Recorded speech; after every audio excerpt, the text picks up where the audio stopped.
7, 38, 55. Have you ever heard those numbers before?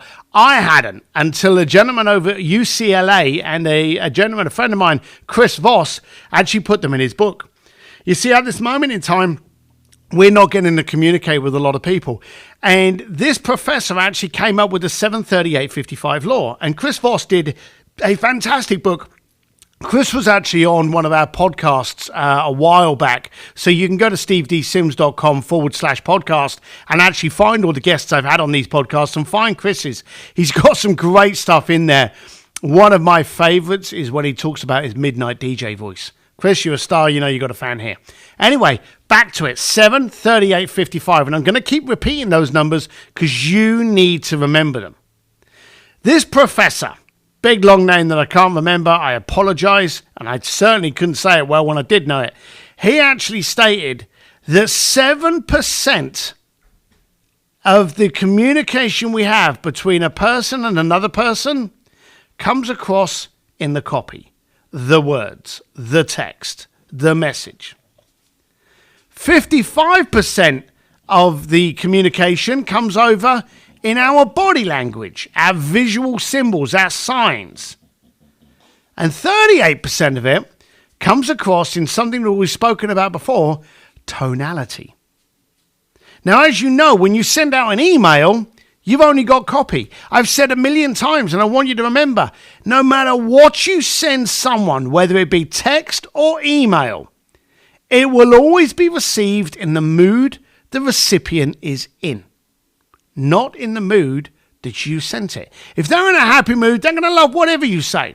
If they're in a miserable mood, they're going to hate it regardless. They're in a bad mood. Now, if you think about the 738-55 law, 55 of it is in the delivery. It's the way you amplify. It's your arms, it's your smiles, it's your eyes, it's your attention, it's your focus.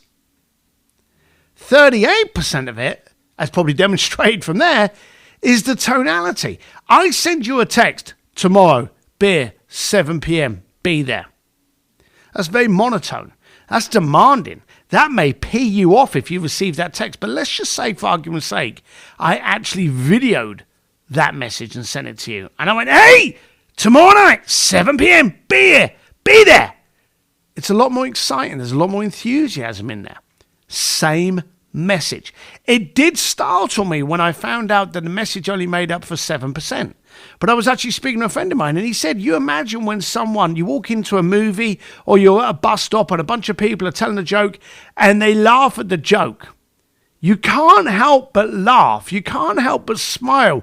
Your body energy changes. Why?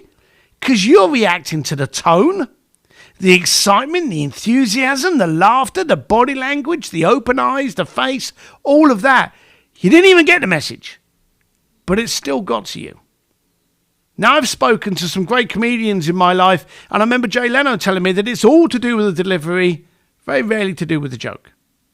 So if you think about you've got a message to get to people. Today, especially, where you're told you can't go up and shake someone's hand, you've got to use every possible way. If you've got a cell phone, you've got FaceTime, you've got Skype, you've got Zoom, you've got anyway, WhatsApp video, you've got a million different ways that you can reach out. Use them. Now that you know that we're working on the parameters of 7, 38, and 55, why would you allow any of your communication to be diluted by avoiding some of the biggest, most powerful objects within there, some of the biggest percentages? Don't. We've got prospects. Hey, I'd love to jump on a Zoom call with you. We got clients we deal with. Hey, I'd love to jump on a Skype or a Zoom with you. You know, is that okay? They may go, just phone me up.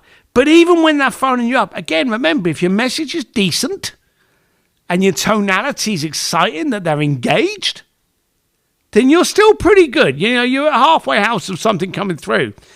If you can get them on a video, then you're going to push it home, and they are going to understand the sincerity. They're going to understand the message, because they're going to get 93% of engagement in you before they give a rat's ass about what your message even is.